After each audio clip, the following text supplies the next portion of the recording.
Brew Thursday! Woo!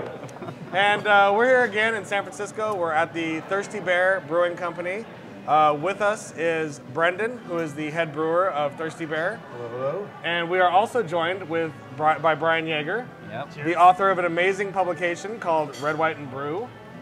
So this is the first time we've had 2 special guests, so I'm very excited. We're doing 5 people on the show today. It's epic. Yeah. It's crazy. It's an extreme New Brew Thursday. Don't even have enough mics for it. Yeah, exactly. We're like, poor Brenden doesn't get a mic. We apologize for that. You're just a brewmaster. You don't get a mic. I have nothing to say. Drink my beer. Drink my beer. Thank you. Good night. So I have to say, I've known about the Thirsty Bear for several years because you guys are right next door to the Moscone Center. That's right. It's a great location, and this is, if you're a tech geek, this is kind of the hangout for a lot of the tech geeks. This was Tech Central just last week for the release of the iPad. Right, exactly. I actually discovered the Thirsty Bear about 2003, 2004 during a Macworld. I came in here, expected to order a Guinness. I had never even heard of the concept of a brew pub, so it was really bizarre to me when the lady looked at me and she's like, yeah, we don't have that here. Like, that's not available. So she ended up giving me a flight of your beers here, and they were all just amazing. And I fell in love with that concept. Like, I'm in a restaurant where the beer is made right here. Yeah, we make 9 different types of beer, and you asked for a Guinness, but we have our own. It's also served on nitrogen, but it's called Kozlov Stout. So it's a little higher in alcohol content than your Guinness, and it's a little stronger, a little more chocolate notes and stuff like that. But I'm glad to hear that this helped pave the way towards your beer epiphany. After this, I was like, I must find more of those magical places where they brew beer and serve food at the same time. It is magical. Yeah, and now we're in this situation, so it's grown that much. 5 years later, 6 years later, I'm sitting with the brewer, like talking about his beer. It's awesome. Cheers to that. Exactly. Cheers.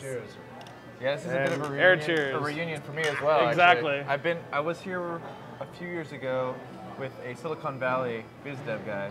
He took me here. He's like, great place, got to check it out. And I was like, okay, I'm too young, but whatever. And, yeah, it was awesome. And the beer was delicious. He didn't have any beer though, because he was too young. I wasn't. He respected the laws of the United States. I was just too young to kind of appreciate craft beer. Oh, okay. But then, once I had all the beers and loved them, and I was like, wow, that makes more sense. I'm actually mad. I lived here right in '97, but unfortunately moved away also in that same year. You live downtown, you mean? No, I lived in San Francisco. Right. So I had a 10-year vacancy in interim. Sure. But so I hadn't discovered it right when you were brand new. I wish that I had. But happy just the same that I live here again and can enjoy it. Still going strong, you know. Yeah. I mean, we've been here now since '97, so things seem to be working. Well, I mean, in terms of something new, we have recently got certified organic. So that was done about 3 years ago, and people love it. People are still here.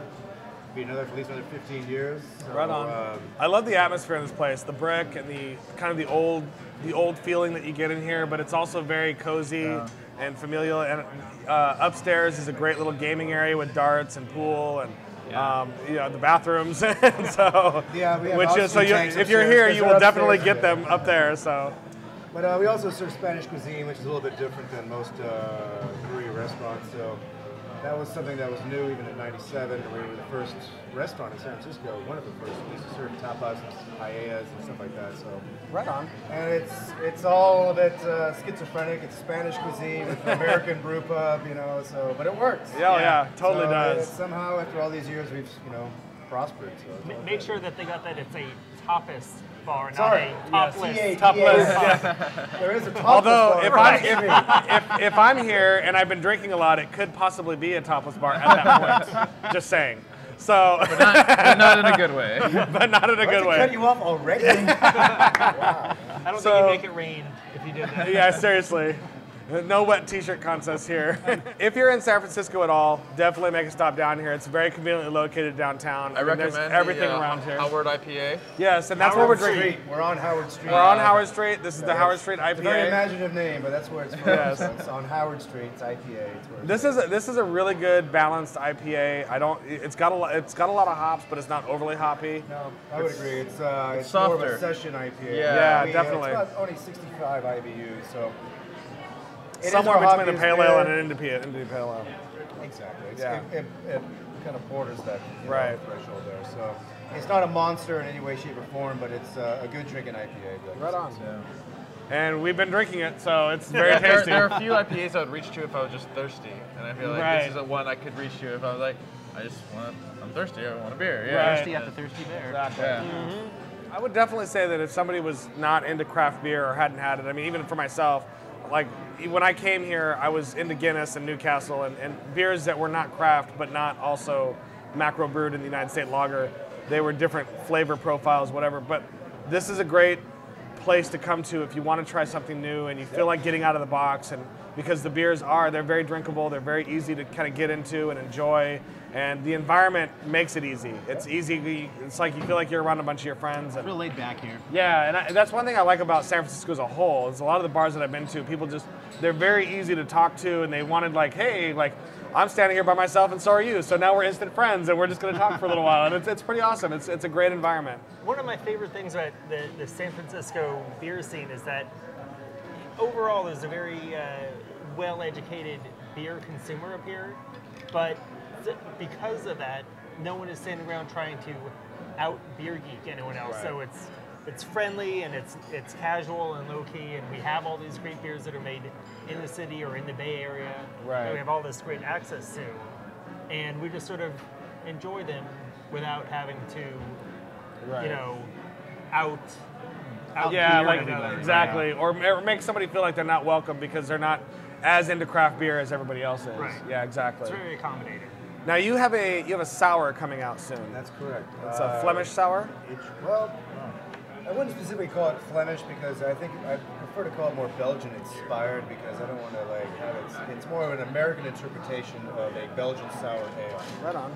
And what I mean by that is we have some wine barrels downstairs, so red wine barrels that we procured from some local vintners up the road, shall we say, and basically just put some Bière de Galles in one and a strong golden ale in the other one, and we inoculated with Brettanomyces and some lactobacillus in them. And the first one will be called Red Stave, and a stave is basically one of the planks that make up a barrel. Right. And since it came out of red wine barrels, we thought I'd call it Red Stave. The beer is red also. So hopefully it's one of those evolutionary things where the lactobacillus takes time to emerge and increasingly make it sour, but I anticipate it'll be done soon. And hopefully done some point during SF Beer Week, we'll have the initial release. I was just going to ask if you were planning on releasing any specialty. Well, we also did a collaborative brew. We have an SF Brewers Guild here, which is made up of the 7 breweries that we have.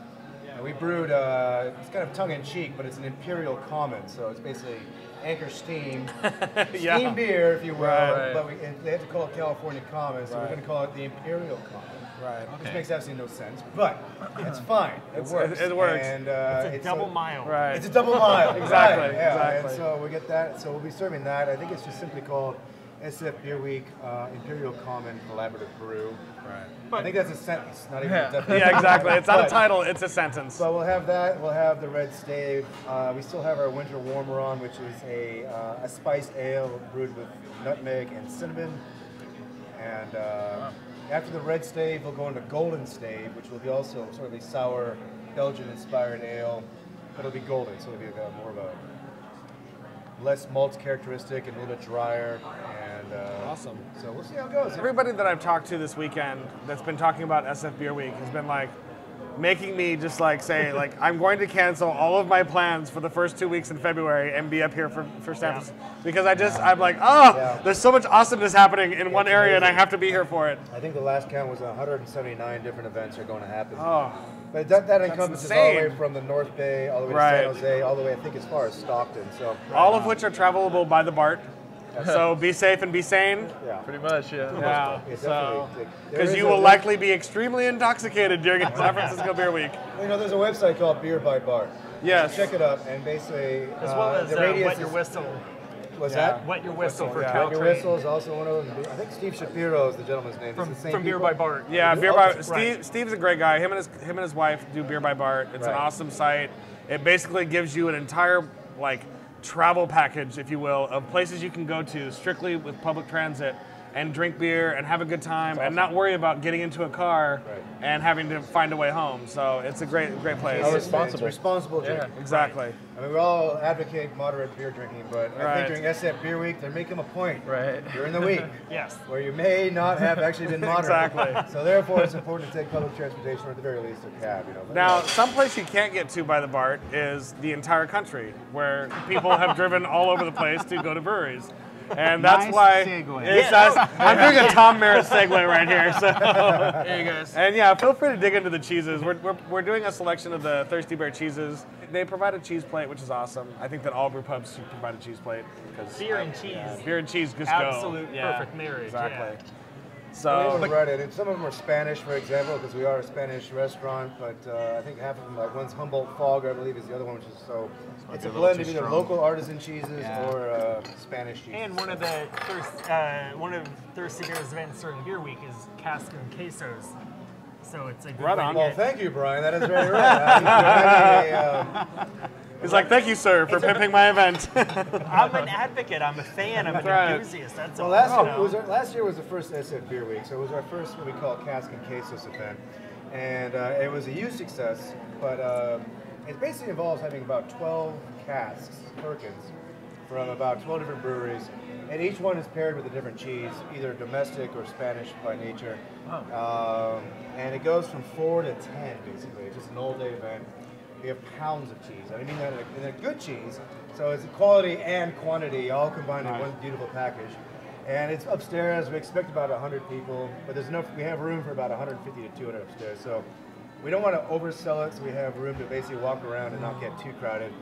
So it's almost a cultured event, a civilized event. Wow. A soiree, if you will. It is a soiree of you will need to RSVP, beer and if you will. ales. Yes. But it is a lot of fun. It's a good event, and but you're absolutely correct. I think what you mentioned was that the element of cheese and the element of beer are so much more in tune with each other than it's even say wine. Because I'm looking at that blue cheese right there, and that one right there would probably not destroy, but it wouldn't be a pleasant experience if you had red wine with it or a white wine, because it would overwhelm that wine. Yeah. And I think Garrett Oliver, I think is his name, mentioned it once that it makes sense to me, is that if you take blue cheese with red wine, it turns into turpentine.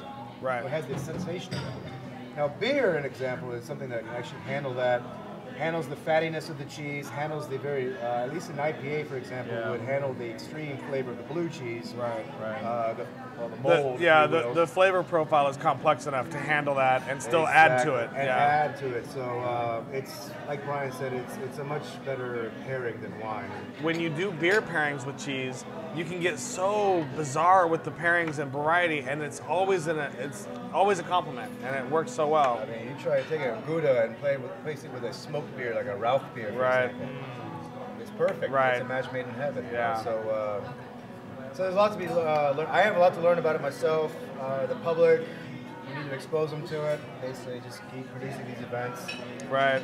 And actually, I'm going to go ahead and announce this on this show because it'll probably be towards the end of February when we're putting this on. But starting in March, we're going to be doing a segment on New Brew Thursday for learning how to pair beer with food, whether it be cheese. And the person who will be leading that segment weekly is Dr. Bill Sizak, who is a renowned beer food pairing expert in the beer community, and so that'll be something you can look forward to in the months of March and moving forward that way. By following these food and beer pairings, it leads to moderation and drinking also, because I think, and that takes away some of the argument, of the neo-prohibitionists who think of it purely as a means of intoxication, when you should think of beer as very much an element of your dinner or of your lunch. Just have one beer. I mean, it doesn't have to require a session, which is fine, but if you're going to have dinner, have it with beer. Yeah, right. Just one beer. And make it a good beer. Exactly. And then basically you have a better meal because of it. So it's, respect the beer you're drinking. Exactly. And I mean, once you get drunk, once you get to the point where you're intoxicated, you're not tasting the beer anymore anyway. I'll never understand the people who will down a 6-pack by themselves of a light beer, and I'll think, wouldn't you rather have 2 really excellent craft beers that maybe has the caloric content of 6 light beers, but you get and maybe more than triple the flavor. Well. Right, exactly. You get more than triple the enjoyment out of it. Right. We're also here with Brian Yaeger again, and Brian, you went on what I can only term as the most like punk rock beer adventure ever. Yeah, Thank you. It was crazy. And if you haven't seen Red White Brew, I definitely suggest going out, buying the book, and reading it. It's actually a red, white. We left it in the car, I think so. Ah, We brought it all the way here from LA and then didn't bring it into the restaurant. What struck me about the book is I felt like I was sitting in the passenger seat of your car, experiencing this journey with you, and it was so awesome because, you know, you went to Younglings and you went to Anchor Steam and you went to Dogfish Head, a lot of really well-known breweries, but you also hit up breweries that like I never even knew existed, and it blew my mind thinking like, oh wow, like here I am in Brisbane, Arizona, talking to Dave, Electric Dave, who brews this beer that is, and he's doing it because he's funding his drug trade. Like, I'm like, what the hell are you thinking? Like, what are you doing? Electric Dave was by far the, you know, people talk about beers in terms of extreme beers. He is, he's not making big beers, but he is extreme in a sense that no other brewer could touch. Right. So, and you know, my goal, and I love hearing that you thought of it, you know, as you're reading it as sort of sitting in the passenger seat, which was my goal, is, you know, in this country there's, when I started writing it, there were 1,400 craft breweries in America. Now we're a little beyond that, there's 1,500. But, so I said, all right, I can't get to every single one of them. right, obviously.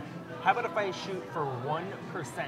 So there's 14 chapters, Oh, 14 right on. different breweries. That's awesome. That's I never picked up on that, but that's excellent. And I wanted to get to the entire, you know, depth. Which of, leaves you like 100 more books to write. Yeah. Seriously. So look for the Red White Brew sequel coming soon. Red White Brew Part series. 2, Red White Brew. And now that you're an 99. accomplished author and rich, you can do 5-star hotels as you travel around the country. Yeah.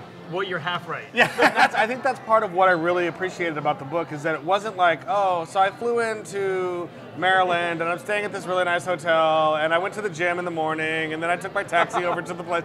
It's like, no, I drove in from Maryland and I had slept in a rest area the night before in my car and I was hoping to find a six-pack I could afford to trade for a couch that night. Like, it was so awesome. Like, oh my God, that's cool. Well, a lot of what I got out of the book too was it's very informative. There's a lot of information and history on the breweries, you know, pretty much that you went to. And it's not like said in a condescending way.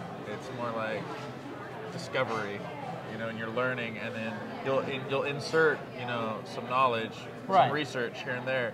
Well, the only reason I bring that up is because I'm pretty new to craft brew myself, and like the first one you went to Yinlings, I've never even had their beer. They're only available along the Atlantic seaboard. Right. So unless you live on the East Coast, you might have heard of them, but you Exactly. cannot find it.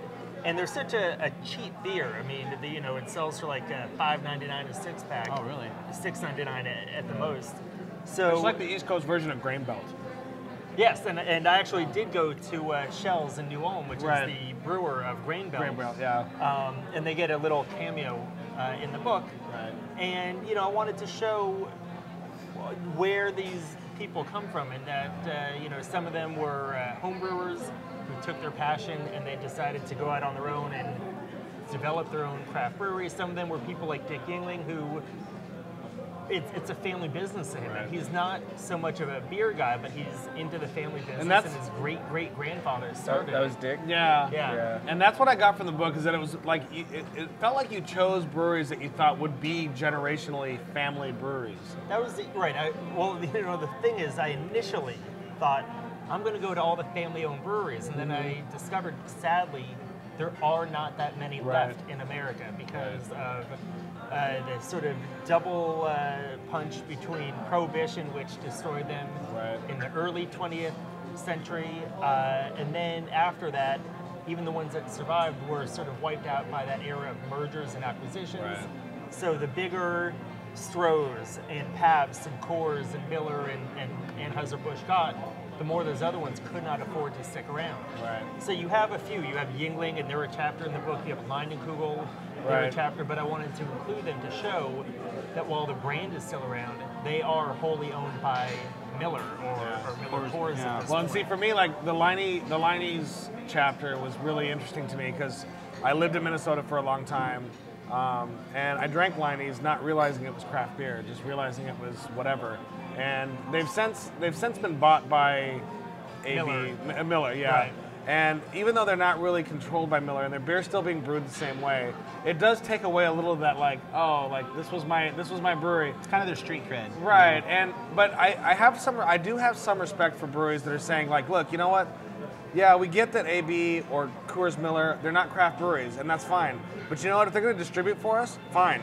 And Sure. like Goose Island does it, and Line Kibbles does it. And as long as they keep their brewing in-house and keep it traditional, then I'm okay with that. Like, it doesn't bother me. One way that the beer industry works, and so I intentionally chose ones that have, At least a relationship. right. Some of them are very widely distributed, like New Belgium and Widmer and Anchor. Right. Some of them, like Electric Brewing Company in Arizona.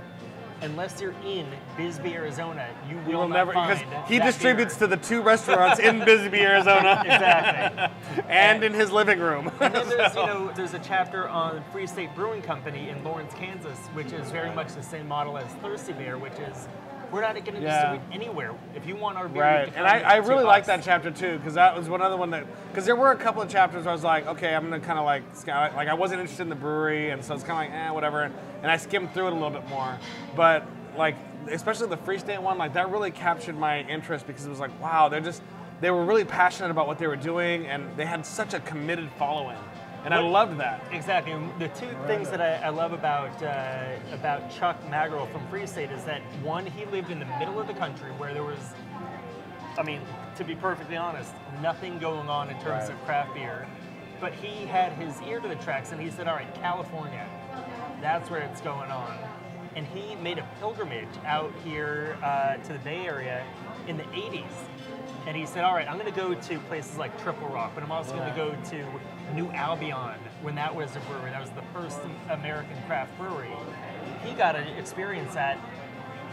Brenden, did you ever have anything from New Albion? I have a bottle of New Albion in my house.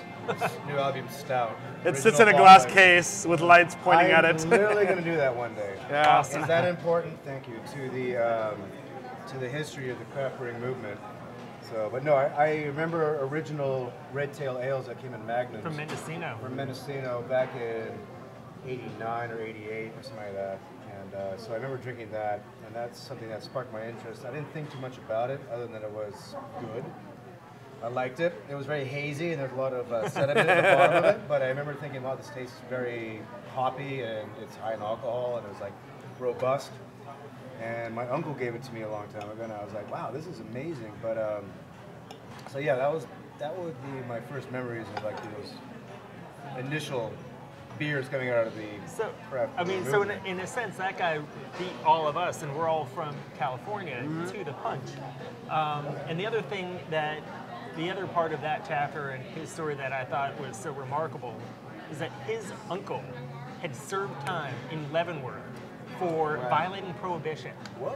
Yeah. And here's the guy, his uncle violated prohibition. He was making moonshine, served time for it, and he lived to see his nephew become not just a brewer, but a commercial brewer. Right. A legitimacy, Exactly. yeah. And that to was do it and awesome. not have to hide from the feds and all that. So when we talked earlier, you were saying about how drinking in moderation is important, and how there's a lot of things that craft brewed fans need to do to keep beer and beer pairings with food on the up and up, and make sure that it doesn't fall into the wrong hands, and that neo-prohibitionists don't get a hold of it. Right. Yeah, He could see more than anyone that just because it happened at this point 80 years ago doesn't mean that there aren't people alive today who want to see that happen again. Gary Glass, who is the director of the American Homebrewers Association, that in his somewhat scientific, calculated estimate, that there are about 75 million homebrewers, 75 million Americans who have at least once tried to make their own beer. That's virtually and 1 in 4. I mean, that can't be. What high, that means is there but is it's a popular. boatload of really, really, really, really bad beer and an equally sized boatload of really, really, like really good beer. A lot of people who try to make their own music on their computers Exactly. and release it. Yeah, exactly. Here is my music to the world. There's no YouTube If I for could beer. add one Yeah. thing to this, Uh-huh. you know, talking about like small home brewers, I think besides food and beer pairings, the future of craft brewing in America will be done by nano breweries. Oh yeah. They're basically very, very small breweries that come out of people's garages or barns and produce about 100 barrels a year. And they're called nano breweries, and they have a specific license that's issued by the government, so it's legit. Right. But they get taxed, and they have a small thing, and it's not so much about distribution, about money, but it's very much about passion of the product. And I just, this came to my mind because a gentleman from a brewery down in Belmont, which is about a half hour south of here, called Mayfield Brewing Company, right? I asked him how he defined himself. He said nano brew. And that basically means he delivers me as big as like Anchor or whatever the case may be. But what he does focus on is incredibly small batches of high quality beer. And his specialty is basically producing ales that are aged in wine barrels. So he has an IPA that was aged in, I think, a Pinot Noir, and he had an Imperial Stout, I believe it was, aged in port wine. And he basically puts them all in magnums. And sells them for $30 a bottle, which is fine because the quality's there and the limited It's worth $30, supply. yeah. The supply isn't there. The quality's there.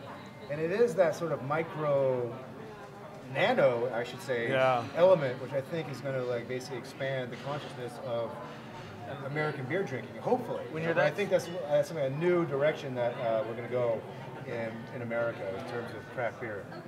Yeah, and I agree with you that. feel like you can like kind of talk with the brewer, you know, and say like, I like this aspect of it or this aspect, and almost, do you think he listens to his neighbors that he's selling to, and like I think you can kind of help. I think he follows his own palate. Right, exactly, and I think not that's so much his neighbor. But. I think what it boils down to is it's a lot of like what we do with this podcast is that, you know, like we're not on like a network TV station where millions of people are watching the show, but yet.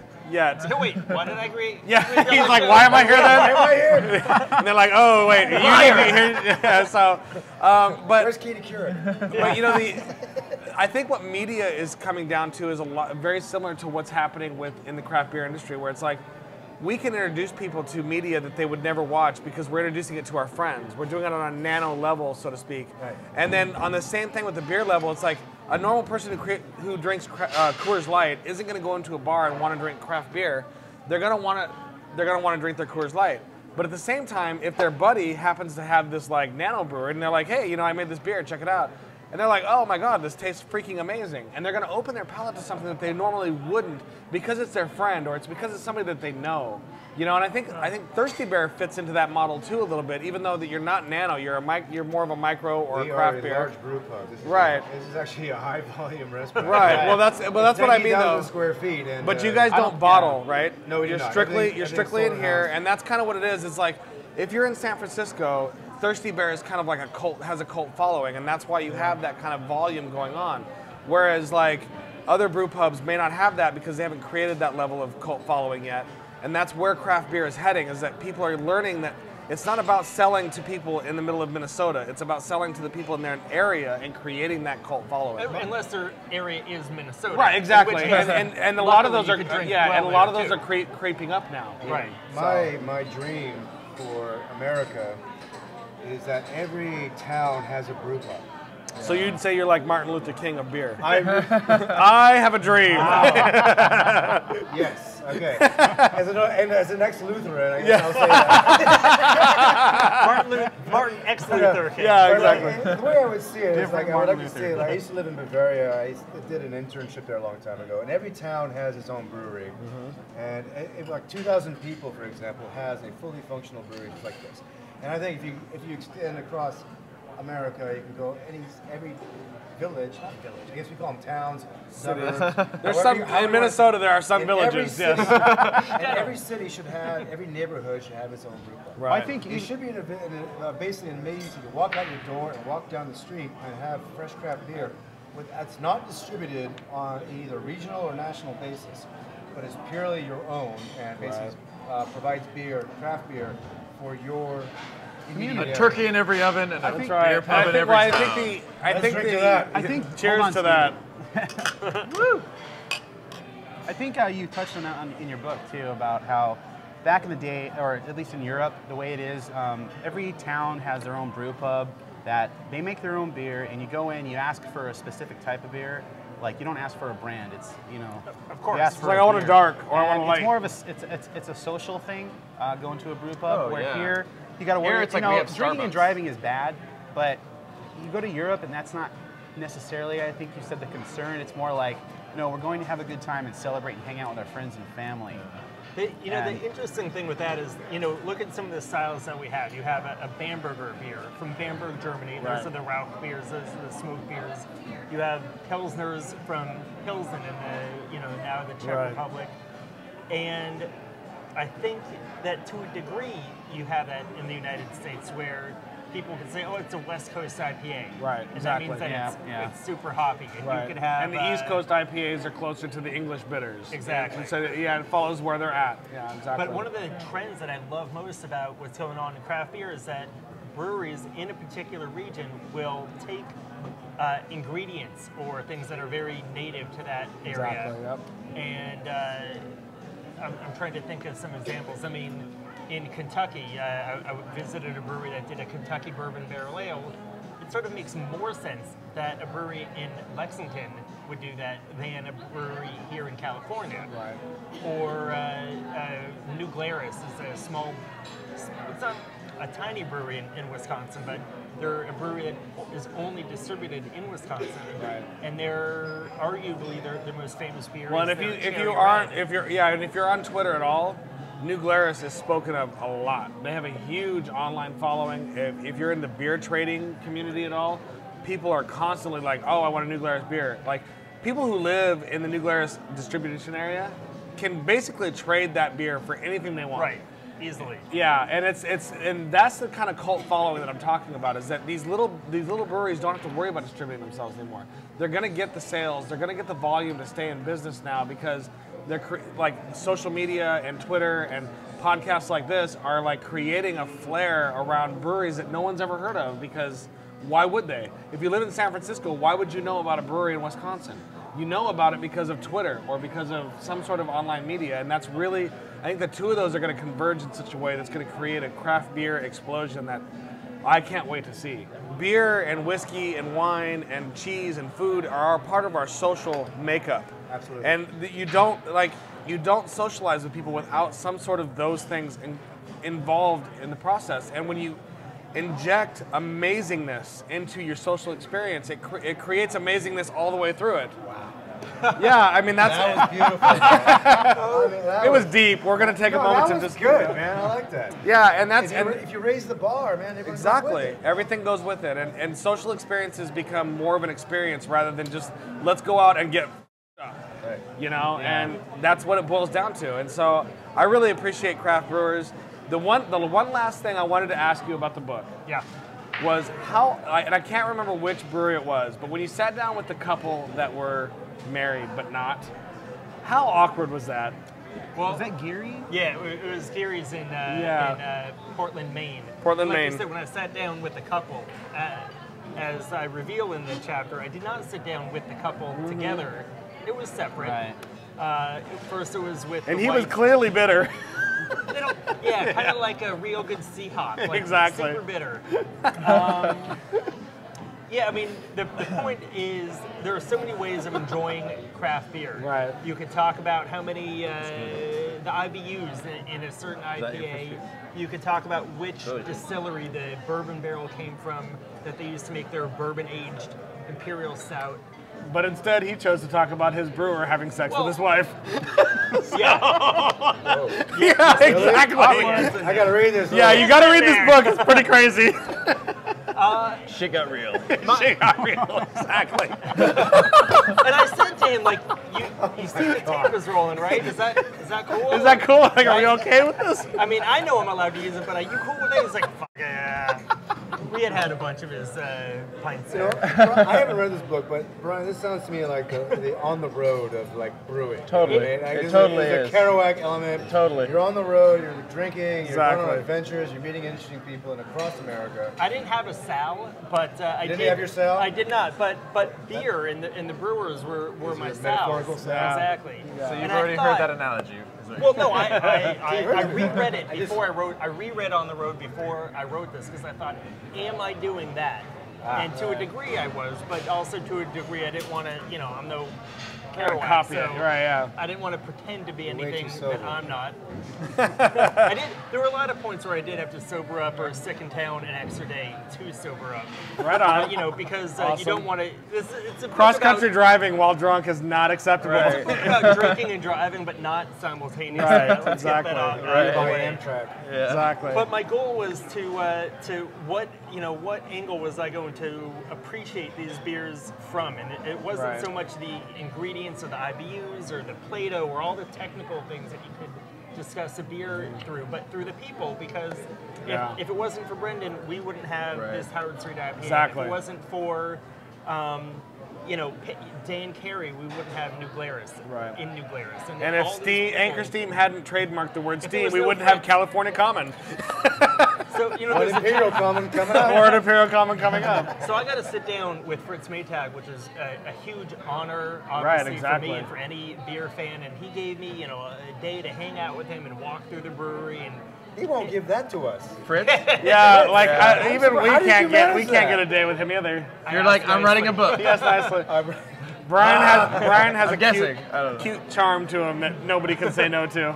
But it was through that I understand not only him better, but why Anchor's beers are the way they are. They're so clean. They're so technically perfect. Right. And it's all made from here in San Francisco, whether you're drinking it here or in Tokyo or Right. in It wherever starts it off is. here. Yeah. And so these personalities and their DNA is what goes. It's like sort of that fifth secret ingredient that goes into the beer beyond barley, hops, Right. yeast, and water. It's like who Passion are is the they? fifth You definitely ingredient. succeeded, Thank by the you. way, because I did feel like I was getting to know the personalities behind the beers. I wasn't learning about those beers. One of the things that really got me into craft brewing, become a brewer, was actually Michael Jackson. So reading Right. the book, and it wasn't so much the technical aspects. If you read Michael Jackson's New World Guide to Beer, or even the old one, or whatever he wrote about, it wasn't so much a technical thing, but it was a story. And he was basically talking about the history of the beer, the social context of the beer, and perhaps even the brewer behind it. And then it went into like basically flavor profile. But more importantly, he wrote about the larger context of that specific, let's call it a brand. So, and that is important, because that is what inspires people to start drinking beer. Not so much IBUs, OG, original gravity, finishing gravity, Right. and like SRMs, which can yeah. kind of glaze people over at some point. Yeah. What you really want to talk about is what is the, your own empirical What approach to it. passion did you infuse What's the into this passion? beer? The Yeah. words That's what Michael Jackson love a did. bond and mouthfeel don't appear anywhere in Right. the book. I mean, that's not There's how a place you- for that. Yeah, there's Right. definitely, and if you're looking to learn to homebrew and whatever, you have to learn those concepts. You have to learn what those things mean, why they're important. If you're looking to drink craft beer and enjoy it, you don't need to know that. But it is important to know about the history behind the brewery that you're drinking, why that beer tastes the way it does. Because ultimately, what craft beer stands for is that it's not about like, I have mixed these 3 hops with these 3 different barleys and I've created this beer. It's, you know what? I love freaking beer, and I want to make a beer that's unique to me and what the experiences I've had in my life and what's important to me. And every brewer's beer is unique. Yep. It's not about like, oh, we need to add 1/4 teaspoon of this, and it's about Even the clones. yeah, it's about being a passionate brewer and creating something that's just epic. This was a great episode. I think this was the longest episode of New Beer Thursday Yeah. ever, but it was amazing. I want to thank Brenden and Thirsty Bear for letting us come in here and giving us some amazing beer. Thanks to Brian for being Well, on that's the what Thanks to happens Brian. when you have 2 guests. Yeah, this was Those live this people. was epic. It's our first If you haven't double yeah. guest episode. If you haven't read this book, buy it immediately. Read this book, you'll enjoy it. End of discussion. And you'll learn a lot. Come to You'll learn a Thirsty lot. Bear. Yeah. in, Come to San Thirsty Francisco. Bear anytime you're in San Thirsty Bear, Francisco. San Francisco. On that, stay safe and drink beer. Beer. Cheers.